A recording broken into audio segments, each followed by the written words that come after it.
tópicos. O primeiro é Salmo de número 139, versículo de número 23 e 24.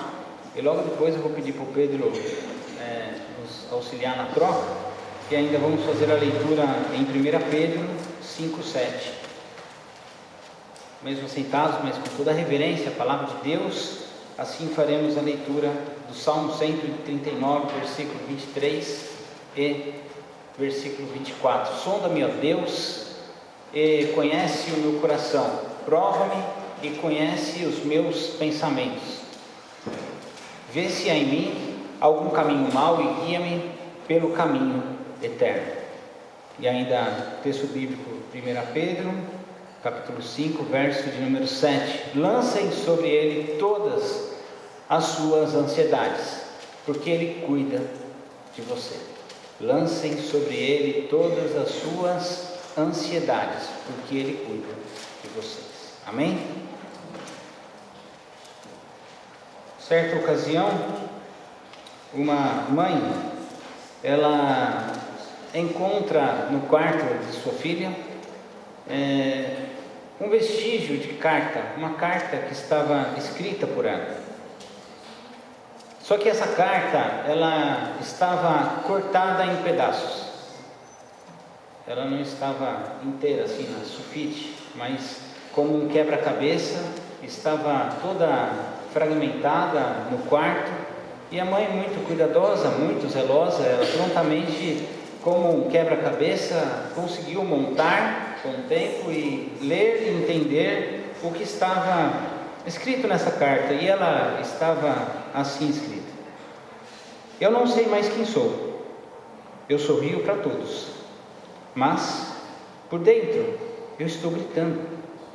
Eu oro, mas parece que Deus está longe. Me desculpa por ser assim. E ao ler todas essas palavras, aquela mãe chorou. Mas ela chorou em silêncio. Ela não compartilhou com ninguém. Não tinha lágrimas, não tinha a sua expressão de tristeza. Mas não era apenas a dor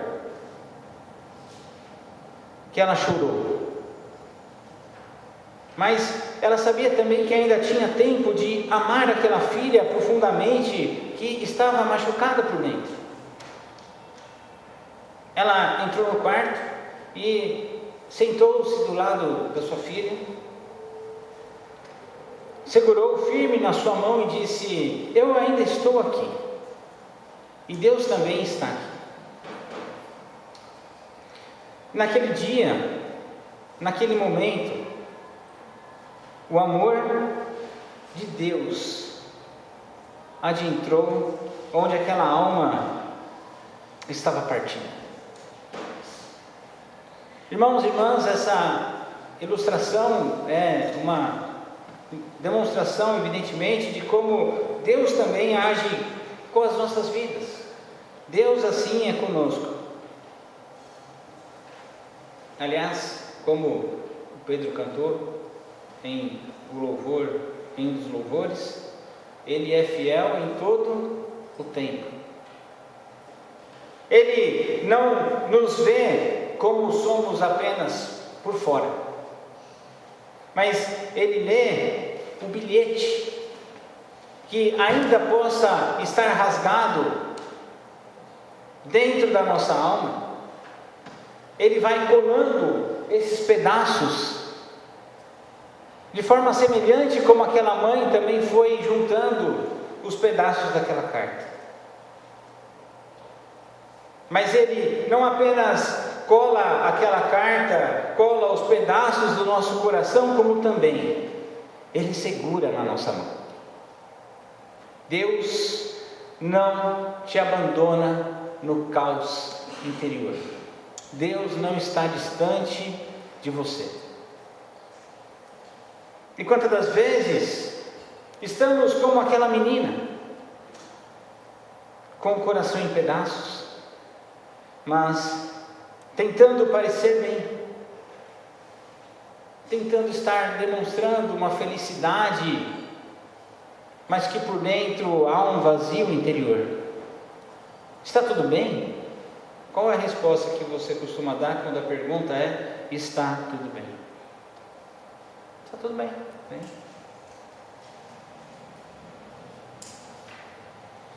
Quantas mulheres, quantas mães, quantas esposas, quantas filhas, ou quantos homens, quantos pais, quantos maridos, filhos, estão exaustos, sobrecarregados, com medos e inseguros? Quantos guardam para dentro de si os seus problemas e achando que Deus não vai se envolver com os seus problemas? Deus é tão grande, meus problemas são tão pequenininhos, Deus não vai me ouvir. Mas a palavra de Deus hoje vai nos lembrar que Deus não se afasta da sua dor, que Deus, Ele conhece você, Ele entra no meio desta confusão, mas Ele entra com amor e te chama para uma restauração. E eu vou trabalhar alguns pontos para a nossa meditação desta noite, da qual vamos compreender um pouco mais sobre como Deus, Ele não nos abandona, mesmo que possamos estar vivendo um caos interior. Em primeiro lugar, Deus conhece o que há em você. Amém? Deus conhece o que há em você. E sabe o que é interessante de tudo isso? Ele conhece o que há em você, o que tem dentro de você, e Ele não se assusta. O primeiro texto que nós lemos, o Salmo de 139, versículo 23 e 24, se puder repetir, Salmo 139, 23 e 24.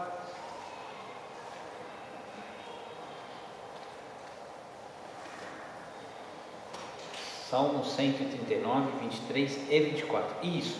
Sonda, meu Deus, e conhece o meu coração, e prova-me, e conhece os meus pensamentos, e vê se há em mim algum caminho mau, e guia-me pelo caminho eterno. Esse salmo, essa oração, é de alguém que teve coragem, primeiramente, de ser verdadeiro diante de Deus. Sabe por quê? Porque infelizmente, nos nossos dias, a oração acaba sendo algo muito mecânico, mecanizado, né? Algo que talvez não expressa de nós, da nossa parte, uma sinceridade junto com Deus. E o salmista aqui, ele é sincero. Falar com Deus exige de nós uma sinceridade, não uma superficialidade. Não conseguimos falar com Deus da forma como talvez nós nos relacionamos. E não que está certo também essa forma que nos relacionamos. Essa que eu digo do, está tudo bem? Tá tudo bem. Mas não está? Sabe? Infelizmente, transferimos essa forma de relacionamento uns com os outros para um relacionamento com Deus, onde na verdade Deus espera de nós que possamos estar falando com sinceridade do nosso coração. É ter sinceridade de falar com Deus que não está tudo bem. É ter sinceridade da parte de Deus, como salmista, de falar que existindo dentro de nós algum caminho mau, pedindo a direção do Senhor para nos conduzir a este caminho que é o caminho eterno. Davi, ele não pede uma bênção, ele não pede um milagre, ele não pede nada que não seja inatingível da parte de Deus para com ele, senão apenas um raio-x da sua alma. Vê se há algo em mim que possa me conduzir para um caminho mau. Sonda-me olha profundamente. Conhece os meus pensamentos.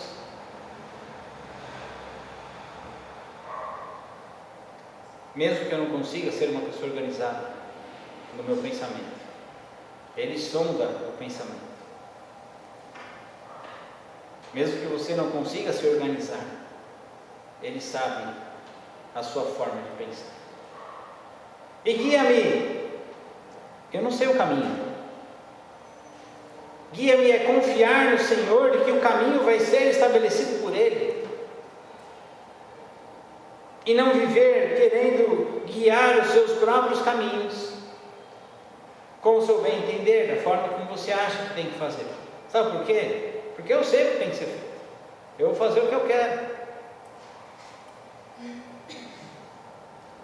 Quando o salmista aqui nos ensina a termos humildade diante de Deus e pedir para que Ele nos guie, para que a direção do Senhor seja realizada na nossa vida, e não a nossa direção em detrimento para que Deus faça o que queremos. Em tempos onde as pessoas determinam para Deus o que tem que ser feito, nós devemos pedir a Deus: guia-me. Eu não tenho condição de determinar nada. A única coisa que eu te peço, Senhor, me guia, me orienta, me instrui. Deus vê o que ninguém vê. Deus vê o óbvio. E Ele lê as frases que talvez você nunca escreveu, como no caso da menina que tinha uma carta no seu quarto. E Ele não se assusta. Sabe por quê? Porque Ele permanece conosco o tempo todo. Porque Ele se faz presente. Porque Ele nos ama. E o amor dele é um amor incondicional. É um amor que não conseguimos explicar. O texto clássico de todo bom evangélico é aquele, e você pode repetir comigo se souber. Porque Deus amou o mundo. Vocês não pensam? De tal, vamos de novo. Porque Deus amou o mundo de tal maneira que deu seu Filho para que todo aquele que nele crer não pereça, mas tenha vida eterna. Essa tal maneira é uma maneira da qual o tradutor não conseguiu encontrar palavras para descrever o amor incondicional de Deus.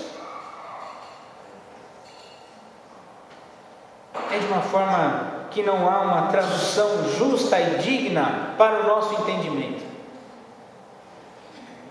Este é o amor de um Deus que te ama. Em segundo lugar, a oração é sincera. E quando ela é sincera, é o primeiro passo para a cura. Amém? A oração sincera, ela eleva então a oportunidade para o primeiro passo da cura. Quando o salmista diz assim: vê se há em mim algum caminho mau. Sabe quando você vai no médico e você vai falar para o médico: olha, estou com um problema, o meu problema é esse, estou sentindo uma dor, um desconforto em tal lugar. É assim que o salmista agora está diante de Deus. Vê se há em mim algum caminho mau. Ele pede para o Senhor um diagnóstico. E também ele pede a cura. Não é apenas uma mudança de comportamento, mas também uma mudança de rota, de direção. É uma mudança de pensamento e de atitudes que possam refletir o seu interior. A oração sincera, ela abre porta. A porta do coração para que Deus possa trabalhar e agir em cada um de nós. Quando a oração é sincera. Porque quando a oração não é sincera, você sabe aquela história, né? Você quer convidar alguém para... Você não quer convidar alguém para sua casa? Daí você fala, não, vou marcar, né? É verdade, vou marcar. Quando? Um dia, vou marcar, E termina sem marcar, sem combinar o dia, sem combinar o que fazer. E às vezes a gente está assim com Deus, Deus, vamos marcar um dia, a gente ora. Tem uma oração aí, vamos marcar.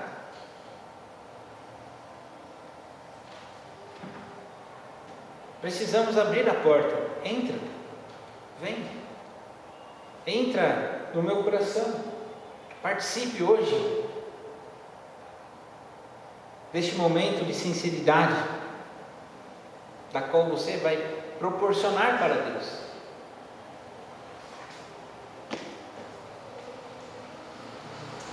Você não precisa fingir força diante de Deus.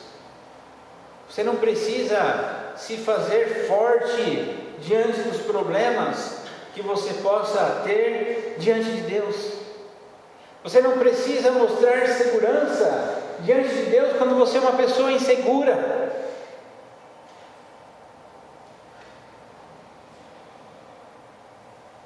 E você não precisa se demonstrar uma pessoa totalmente convicta quando você tem dúvidas. Sabe por quê? Porque Ele já conhece. Porque Ele já sabe como você é. Ele já sabe como você pensa. Ele sabe o que você sente. Ele só espera uma coisa de cada um de nós. Ele espera que nós possamos confiar nele.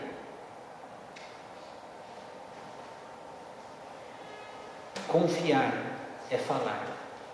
Você só compartilha aquilo que você está sentindo com alguém que você confia.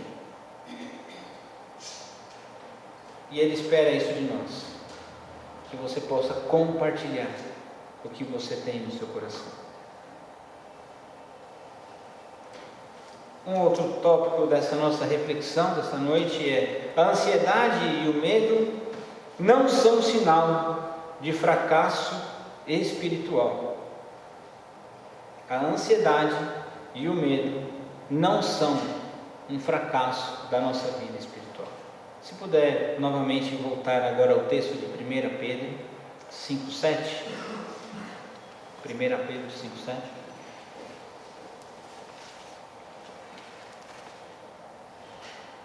Lancem sobre ele todas as suas ansiedades, porque ele cuida de vocês. Pedro aqui não repreende a ansiedade. Ele não fala que aqueles que têm ansiedade estão pecando, ou são pecadores porque têm ansiedade. Mas ele diz o que fazer com ela. Lance a ansiedade sobre Deus. E sabe o que isso significa?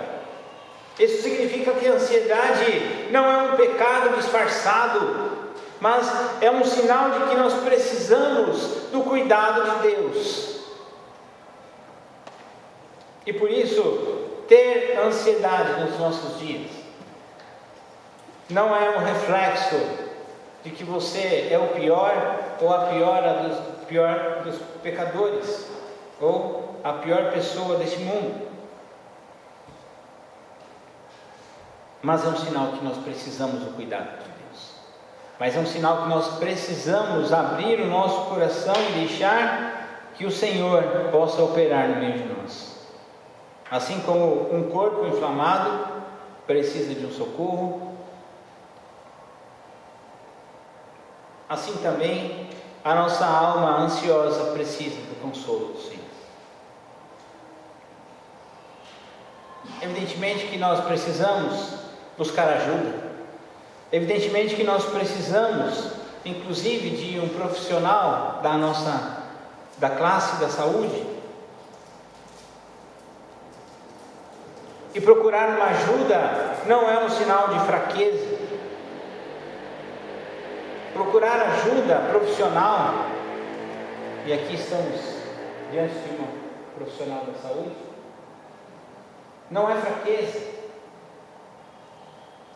Ou então, como era comum do nosso tempo, alguns anos atrás, isso é coisa de louco, né? Isso não é coisa de louco.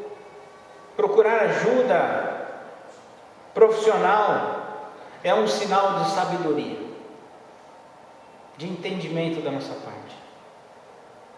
Reconhecer que precisamos de apoio não diminui a nossa fé.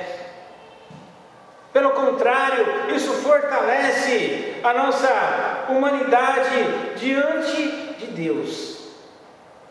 Todo cuidado não pode ser desproporcional. Não precisamos ou não podemos descartar a ajuda de um profissional da saúde porque você tem um acompanhamento pastoral. Por outro lado, você também não pode abandonar o atendimento pastoral porque você já é cuidado por um profissional da saúde. Não se anulam, somam, agregam. Mas eu oro em casa. Agrega. Mas eu tenho um líder que ora comigo. Agrega. Mas quão importante é reconhecermos diante do caos interior o pedido de ajuda, um pedido de socorro. Em quarto lugar, e aí eu vou por aqui encerrar essa noite, eu queria nesse ponto terminar a minha fala com uma pergunta. Você confia que Deus está cuidando mesmo quando tudo parece estar dando ruim? Repetir a pergunta. Você confia que Deus está cuidando de você mesmo quando tudo parece estar ruim? Você confia ou não? Essa pergunta que eu faço essa noite. Você confia que Ele te ama, mesmo nos dias em que você sente que falhou como pai, como mãe, como esposa, como marido, como filho, como filha, como servo de Deus? Será que nós confiamos que Ele permanece mesmo quando nós estamos chorando escondido de noite? A pergunta é: confiamos ou não?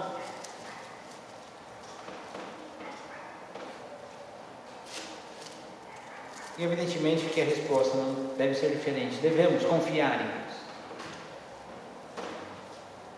Talvez o seu problema seja algo interior, dentro de você, mas a resposta também está mais perto do que nós imaginamos. A resposta é Cristo Jesus.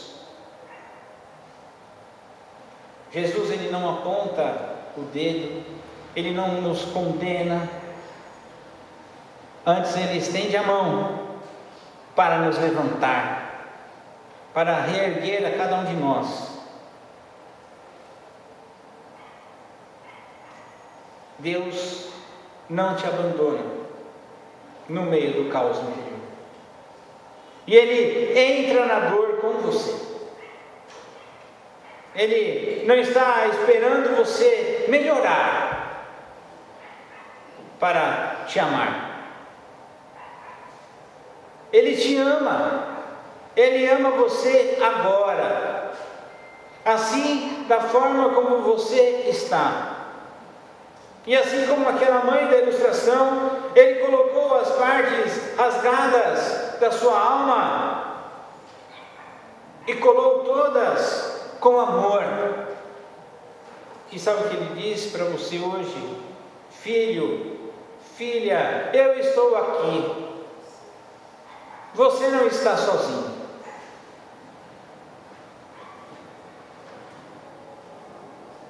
Tenha um momento com Deus. Abra o seu coração. Nós vamos ter a oportunidade de fazer isso agora, de fechar os nossos olhos, de pedir a direção de Deus com os nossos olhos fechados. Você não vai